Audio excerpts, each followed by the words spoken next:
Bonjour et bienvenue dans Bref de Poésie. J'ai le plaisir aujourd'hui de présenter une nouvelle émission sur le travail poétique, artistique de Carmen Pénaron. Et donc sur le recueil qu'elle m'avait fait parvenir dans l'arc d'un regard de Cariatide aux éditions La Museloutre, avec des très belles photos de Gilles Pénaron. Et donc cet ouvrage est dédié à la grande photographe Francesca Woodman, qui a eu une vie assez brève, puisqu'elle a mis fin à ses jours en 81, elle est née en 58. Je vous invite vraiment à découvrir son œuvre absolument troublante et magnifique. Je mettrai les liens qu'il faut dans le descriptif de l'émission. D'ailleurs, la photo qui illustre l'émission est bien sûr une photographie de Francesca. Alors, je vais lire. Voilà, premier texte. 13 ans. 13 ans et déjà la pause te figeait pour l'éternité. Tu te refusais à n'être qu'un sujet qu'on regarde. Comment accepter de ne plus volter comme ton cœur oiseau et ton corps souple t'y invitaient? C'est le monde qui autour de toi allait tourner et tournerait toujours jusqu'à s'étourdir. Ton équilibre parfait se passerait d'ancrage, et si l'on s'était risqué à tirer doucement sur le ruban qui t'enserrait, peut-être danserais-tu encore comme une poupée de boîte à musique dans la folie d'un dernier défi artistique.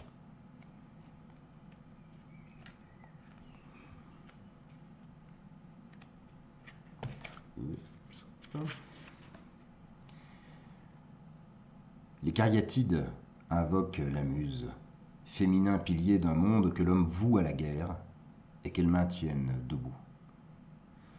Un peu lasse, parfois, vigilante, toujours. Leur regard scrute l'horizon d'une aube bruissante de chants de vie, tandis que dans leur dos se reposent les valeureux.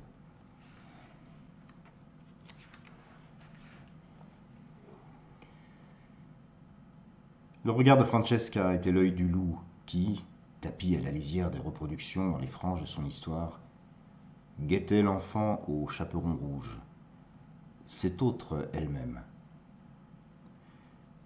Si elle se révélait sur le cliché, c'était de bon augure, signe qu'elle ne s'était pas encore entièrement dévorée.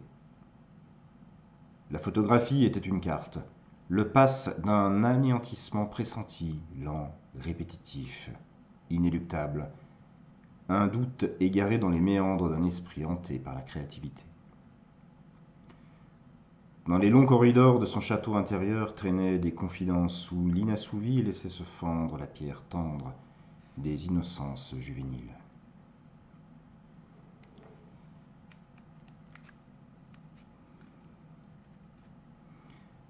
L'inspire, suspend la vie aux courbes de l'espace, jusqu'à ce qu'expire s'accomplisse en cliché entrevu, au froissement léger d'un tournant de l'esprit. La photographie la tourmentait, volant à son souffle toute sa légèreté, tandis que, sur l'aplomb de l'instant immobile, s'interrogeait la mort.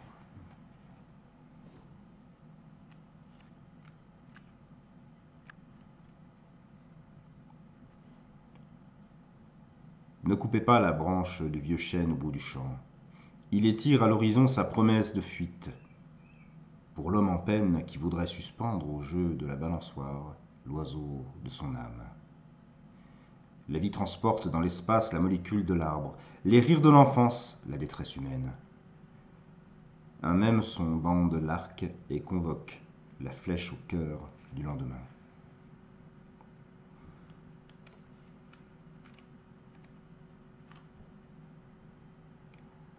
Oh, combien m'imprègne le sable et sa fluence, tandis que limpide, le ciel couve la dune. Quel sublime artiste soumet l'agate de sa note complice et implante en moi des lys de mer. Sous l'ombrelle du jour, fleurs, pages et baladines puisent au même trésor de tendresse, à l'instant. Quel sublime artiste explora à contre-jour la certitude du vide dans l'angle de son atelier.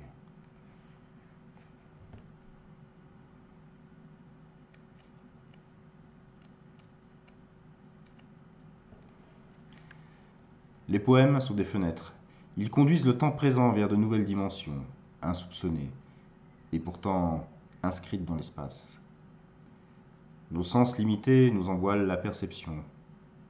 Écrire met en relation le réel en tant que surface réfléchissante, dépourvue de profondeur et impuissante à révéler l'originalité de l'être et son rêve, ce puissant accélérateur de vie. Lorsque la photographie se donne pour objectif de saisir la fugacité du réel, lorsqu'elle tente de la traiter comme rêve se doit, elle atteint le seuil de la médiumnité. Elle devient porte. La poésie et la photographie sont sœurs. Elles préparent l'ouverture des consciences.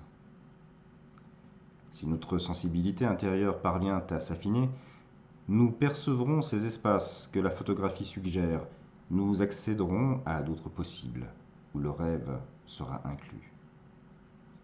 Alors, les mots pour les dire, nous transpercerons.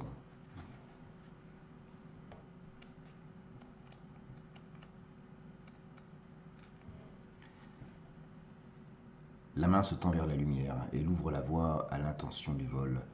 Elle l'encourage à s'affranchir de son appui. Le prolongement de la main est l'envol de l'oiseau. Par quel miracle un geste que 5 doigts couronnent parvient-il à insuffler l'élan, alors qu'une pulsion, archaïque, hurle au manque, aspire à la retenue de toute vie qui apporte sa part de joie? Je t'aime, je te retiens. Je détrône la liberté par crainte, par égoïsme, par ignorance face à la vie. Le prolongement de l'amour est le consentement à la liberté d'autrui. À l'heure qui est la sienne, et chacun se retrouve dans la timidité d'un lieu où l'espace accordé à l'autre rejoint l'espace libéré en soi.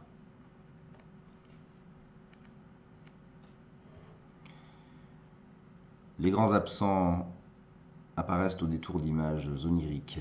Ils sont fort affairés, ils nous regardent, ils nous remarquent à peine. Sans doute les contours de nos mémoires les retiennent-ils prisonniers.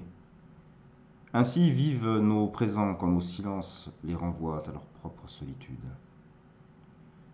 Que la poésie n'enrôle pas la conscience tout entière, entre concentration et ramification que navigue son euphonie, du dedans au dehors, à tout moment. L'œil extérieur accorde au monde les couleurs de sa connaissance intérieure et son champ ratisse large au tapage du cœur.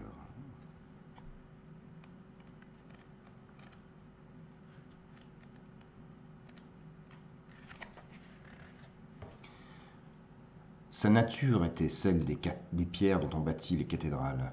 Elle avait de la lumière, saisit tous les miracles, sans vitrail, sans voûte.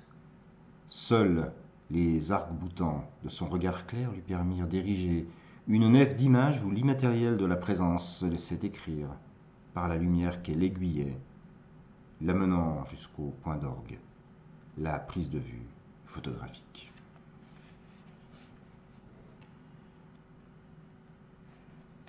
Et un dernier texte.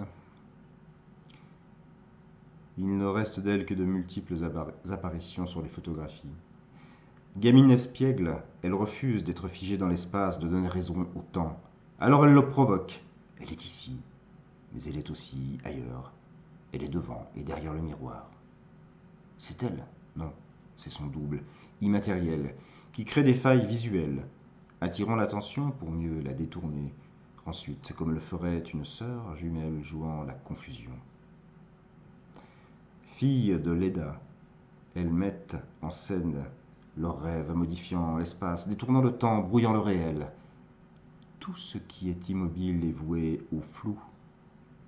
Seul l'inerte garde sa netteté. Mais il n'y a pas de double, l'artiste est unique, comme l'est son attrait pour la lumière. Elle l'aime tant qu'elle en abuse, au point de faire disparaître son image sur les photographies.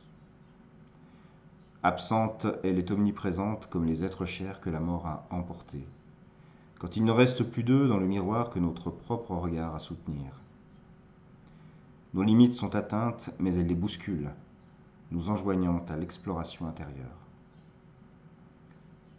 Une plongée dans ce rien, ou Sphinx, nous n'attendons que nous-mêmes et menaçons de nous pulvériser si nous ne résolvons pas l'énigme de notre propre raison de vivre sur Terre. Voilà, dans l'Arc d'un regard de Cariatide, un magnifique recueil et très, très profond, très prenant. Je vous souhaite de le découvrir et de passer une très très belle journée en poésie. À très bientôt.